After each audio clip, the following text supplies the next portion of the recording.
Kako so letošnja dolga zima in nizke temperature vplivale na prebujanje narave? Tudi štorklje potrebujejo pomoč pri ureditvi gnezda. Obiskali smo 2 prireditvi v spomin na znana kinologa.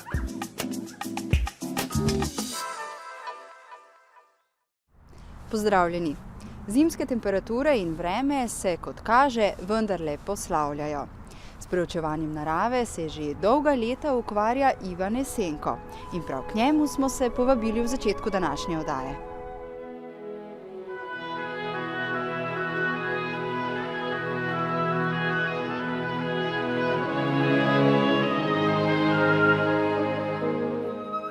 Letošnja zima ima izredno dolg rep, kar občuti tudi živalski svet. To se predvsem odraža na pticah, to so vretenčarji, s katerimi nekje najbolj komuniciramo, vse povsod jih srečujemo, saj so obvladale veščine leta in zato ga verjetno ni kotička na svetu, kjer ptic ne bi srečali. Ravno te dni se še nahaja na Ljubljanskem barju večje število pobrežnikov, severnih gostov, od žerjavov do škurhov, do polojnikov. Namreč včeraj sem bil na Ljubljanskem barju, ravno na tem mestu in sem imel priliko to živo videti. Med drugim sem opazval tudi stepskega lunja, izjemno redkost v naših krajih. Nisem prepričan, da je njegova prisotnost pripisati z dolgi zimi, nimam izkušenj na tem, bil sem pa prijetno presenečen. V glavnem, dolga zima je ptice zadržala v naših krajih, severne goste, zaradi tega, ker je tudi v njihovih domačih krajih, se pravi na njihovih gnezdiščih, je še hujša zima, kot je v bistvu pri nas. In tukaj so pač malce čakale, si nabirale moči na mokriščih, kjer tla niso zmrznjena in so pač na lažji način prišle do hrane. Tudi ptice okoli nas, se pravi okoli naših domov, opažamo še nenavadno dolgo pri krmilnicah, kajti zaloge hrane v naravi so izčrpane in se ptice kajpada zelo hvaležno odzovejo na vse ponujeno, kar jim damo.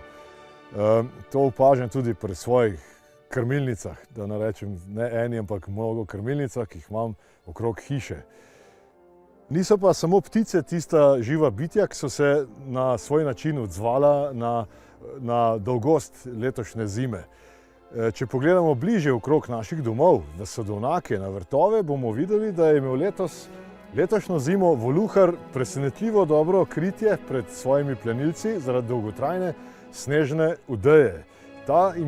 Ta je njegovim plenilcem preprečevala, da bi prišli do njega, tako sovam, ujedam dnevnim oziroma tudi lisicam. Zato je bila dejavnost voluharjev letos v sadovnjakih na poljih bistveno večja kot sicer. To se odraža tudi na to. Poglejte, recimo ta jablana, mlada, ki je bila pred 2 letoma posajena, je žrtev tega našega glodavca. In kaj bi zdaj obrazlagal? To je več kot očiten primer voluharjevega dela.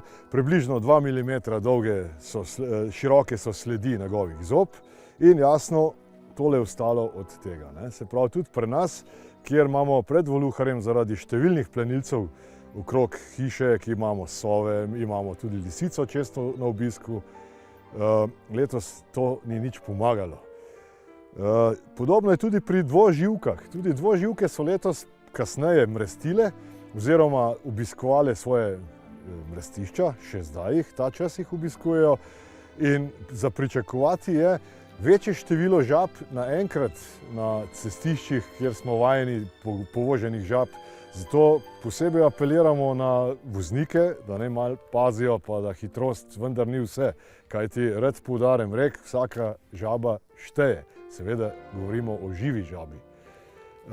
Namreč letošnjo spomlad bodo tako rane in kasnejše žabe, tiste, ki bi sicer svoja prezimovališča zapustila kasneje, bodo hkrati to naredile. Zato bo naenkrat bistveno več, tako je za pričakovati, teh živali v naravi.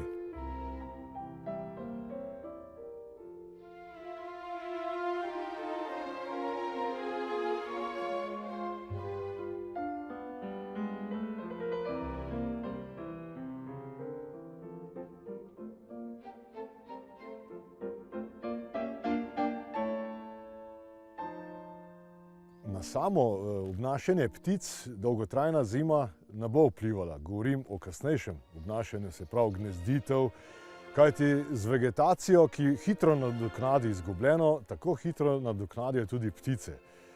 Bolj pomembno je v tem času ponuditi pticam možnosti za gnezdenje, zlasti imetniki sadovnjakov, vrtov, oziroma lahko si to privošči tudi človek, ki živi v 5. nadstropju nekega bloka. Si lahko obesi gnezdilnico na balkon, pusti kosa, grlico oziroma goloba naj gnezdi, če si je zbral na gol balkon za gnezdilno mesto. To so jaz to imenujem pozdravi narave. In s takimi stvarmi se moramo z veseljem sprijazniti, ne da smo prisiljeni v to. Raje vzemimo takrat kakšne priročnike v roke, kako se obnašamo s tem. Sadjarji pa te dni lovite zadnje dni, v bistvu, ko je še možnost za postavitev gnezdilnic. Se pravi, za duplarice. Ptice, ki gnezdijo v duplih, so namreč v naravi izjemno ukrnjene, kajti dupel ni več v naravi, kot jih je bilo nekdaj. Zato smo prisiljeni narediti nadomestek, se pravi ptičjo gnezdilnico. Ta mora biti lesena, izdelana iz lesa iglovcev, ki je nepoobljen, surov les mora biti in mora imeti možnost, da se enostavno odpre, da jo lahko ob koncu sezone očistimo, star gnezditveni material. Ptice se nam bojo na to hvaležno odzvale, pobrale nam bojo žuželke, nadležne žuželke, se pravi škodljivih in koristnih ni, jaz tega ne priznavam. Ampak seveda, če se neke žuželke razvijajo prekomerno, smo običajno mi temu krivi. Ptice pa to naredijo red v sadovnjaku in lahko smatramo različne nam neprijetne gosenice kot zgolj hrano pticam, pa nič drugega.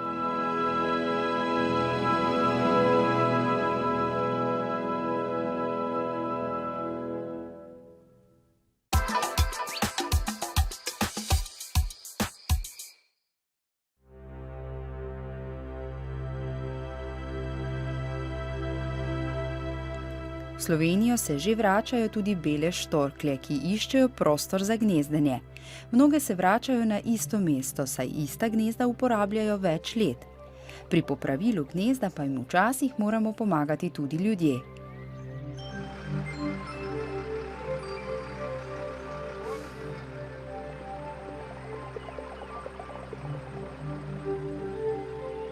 Štorkljem pomagamo tako, da jim samo gnezdo pritrdimo oziroma pričvrstimo temelje s pomočjo podstavka, kovinskega podstavka. Namen teh podstavkov je, da gnezdo dvignemo od žic, zato ne prihaja več do samih poškodb pri mladičih oziroma tudi pri starejših štorkljah. Poleg tega tudi gnezdo s tem pritrdimo oziroma učvrstimo. Se nahajamo v Murskih Petrovcih. Gnezdo je staro več kot 10 let. Lastnica te parcele mi je povedala, da je gnezdo bilo tukaj že pred 40 leti, najprej na hiši, na dimniku. Pozneje so se štorklje gnezdo preselili na električen drog, zdaj pa na tretji lokaciji.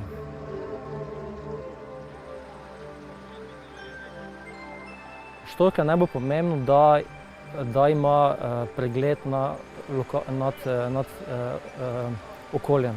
To pomeni, da se naredi gnezdo na električnem drogu oziroma na delu vasi, kjer ima najboljši pregled. Na takšen način dejansko ono spremlja dogajanje okrog gnezda oziroma tudi spremlja ljudi, ki grejo ali kositi ali pa orati na njive.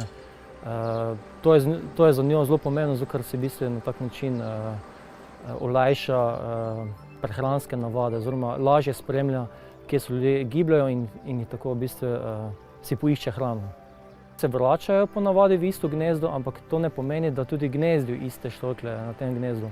Velikokrat namreč prihaja do prevzemov teh gnezd od drugih štorkelj. Predvsem v tem času, ko se štorklje vračajo, Dostikrat pa se zgodi tudi seveda, da iste štorke ne pridejo nazaj zaradi poginov, poškodb. Štorke si vsako leto nanesejo nov material na gnezdo. Zunanji del gnezda je zgrajen predvsem iz vejevja, notranji osrednji del pa prinesejo štorklje v gnezdo mah, suho travo, tudi gnoj in na tak način dejansko spletejo oziroma omogočijo mladičem, da so na bolj varnem oziroma na bolj udobnem mestu. Ko se bo štorklja vrnila na to gnezdo, ga bo probala malo popraviti, sebi bo v bistvu pripravila gnezditveni prostor. Ne vemo sicer, ali je to samec ali je samica. V vsakem primeru v bistvu on ali ona počakata na partnera, oziroma si izbereta partnera in potem začneta valiti. Po oploditvi štorklje nesejo gnezdo oziroma sedijo na jajcih približno 30–32 dni. Potem se izvalijo mladiči in po tistem traja še približno 2 meseca, da mladiči prvič zletijo. Se pravi, v tem času dejansko morajo štorklje mladiče pridno krmiti.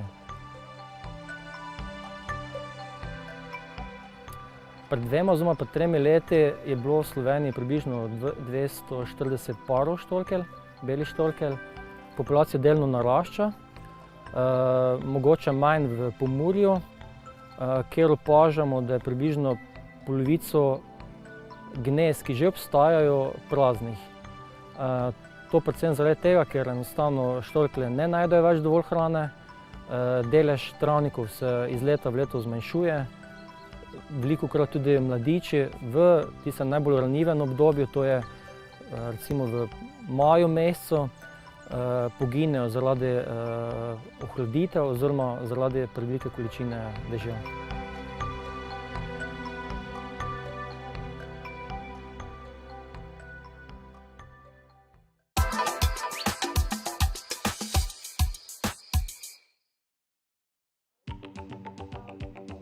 Spomin na prizadevnega kinologa Teodorja Dreniga že več kot 3 desetletja v Sloveniji poteka vsakoletni praznik slovenske športne kinologije. Tako je bilo tudi prvi konec tedna v aprilu. Drenigov memorial je tradicionalno organiziralo Kinološko društvo Ljubljana. To je neka spominska tekma, ki je vsako leto spomin na našega Dreninga, ki je bil le ustanovitelj kinologije, ne kar v Kinološkem društvu Ljubljana, ampak po Sloveniji. In na podlagi te tradicije vsako leto se potrudimo, da organiziramo mednarodno tekmovanje. Naša ekipa se je prireditve udeležila v nedeljo, ko so se tekmovalci merili v IPO programu. IPO program je v bistvu ena izmed najstarejših kinoloških disciplin.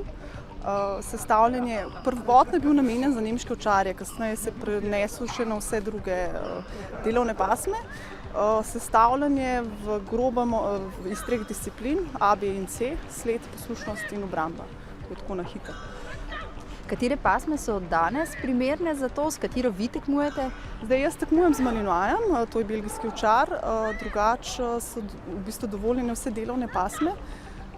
Nekje prevladujejo pa sigurno nemški ovčari, malinoaji, kakšen rottweiler, danes smo videli šnaucerja velikega, tako da v bistvu jaz bi si želela raznolikost pasme kljub temu, da imam malinoaje, ker je lepo pogledati druge pasme. Osnovno šolanje za urbano okolje je premalo za tekmovanje. Za tekmovanje za višje izpite je treba le znati psa naučiti na sledenju, prav tako na poslušnosti, atraktivna je pa obramba.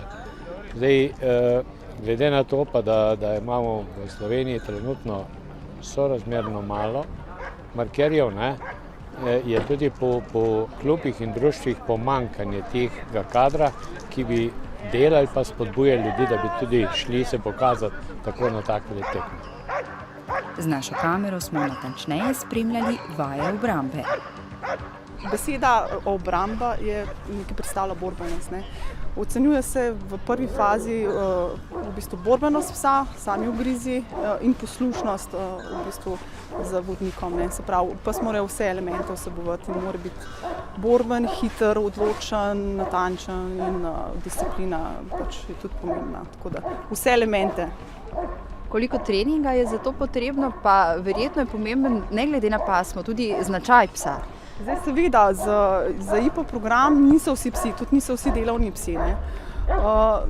Določene lastnosti samega psa morajo biti prisotne, da se začne z vajem obrambe. Ne. Ker obramba ni samo igra. Pes mora biti odločen, mora kontrirati markerju, tako da mora biti notranje stabilen, trden, pogumen, hraber. In te lastnosti v bistvu so nujno potrebne za obrambo. IPO program igra pomembno vlogo v vzreji delovnih pasem, saj lahko z njim ugotovijo delovno in telesno sposobnost psa, vendar pa priljubljenost tega športa upada. Jaz sem pač eden od stare šole, ne, in mi veliko pomeni, da pes obvlada. Jaz sem danes tekmoval s svojim 8. psom, ki je šolan. In edino ta pes še nima najvišjih izpitov, kar jih je možno po IPO narediti. Vsi ostali moji psi so to umili. In čar mi je vedno pripraviti maksimalno psa in se tudi na tekmah pokazati, kaj sem naučil. Ker jaz tudi kot inštruktor vedno govorim ljudem, ne pejte na tekmo tekmovati z mano kot inštruktorjem, ampak pejte se pokazati, kaj smo naučili. To je v bistvu izpolnitev mojih sanj otroških, že zelo dolg časa. Tudi, ne vem, mislim, da je letos celo neka obletnica moja, klele sem prvi trening videla in sem bila pečena. Tako da, zdaj 10 let za tem sem pa v bistvu tekmujem. No. Tako da sem zelo vesela pa ponosna na to, da sem lahko tekmujem.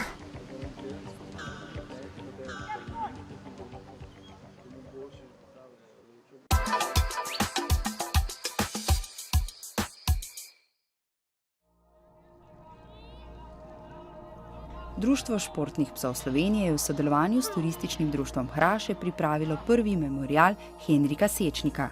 Bil je eden od začetnikov zadnjega modernega razvoja vlečnega športa čistokrvnih polarnih pasem v Sloveniji. Evropsko prvenstvo čistokrvnih vlečnih psov, ki je bilo leta 2011 na tem koncu, je bilo zelo odmevno v Evropi in uspešno. In jaz sem tukaj vprašal potem gospoda Janharja, kaj če bi naredili to tekmo, memorial za Henrika, in turistično društvo Hraše je bilo takoj za. In odziv danes je enkraten, čez 50 tekmovalcev, gledalci v takem slabem vremenu, enkraten, res moram reči, da smo zelo zadovoljni z vsem. Nedeljskega tekmovanja se je udeležilo več kot 50 tekmovalcev, tudi iz tujine. Vodnice in vodniki psov so tekmovali v 2 disciplinah, canicross in bikejoring. Po uspehu prvega memoriala Henrika Sečnika ostaja upanje na še več tovrstnih prireditev in na še večjo priljubljenost tega športa pri nas.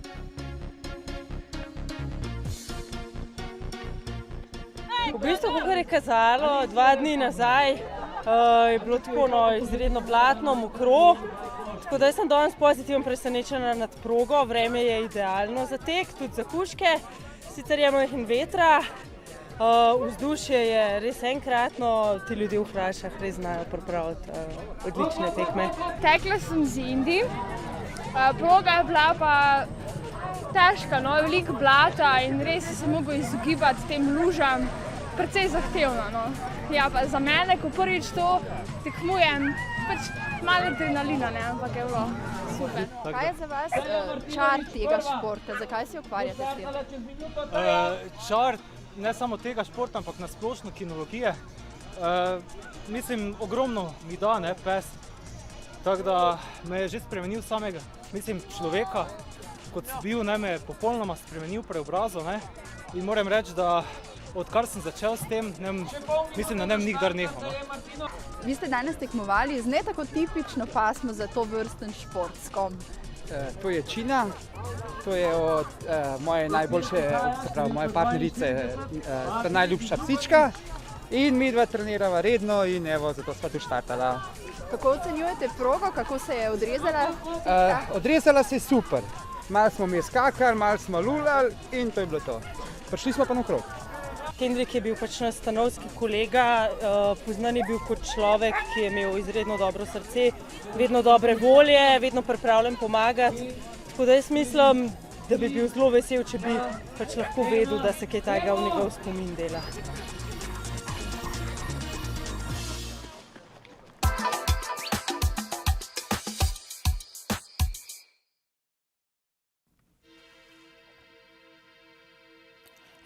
Marca letos smo v Evropski uniji pozdravili prepoved uvoza in prodaje kozmetičnih izdelkov in sestavin testiranih na živalih.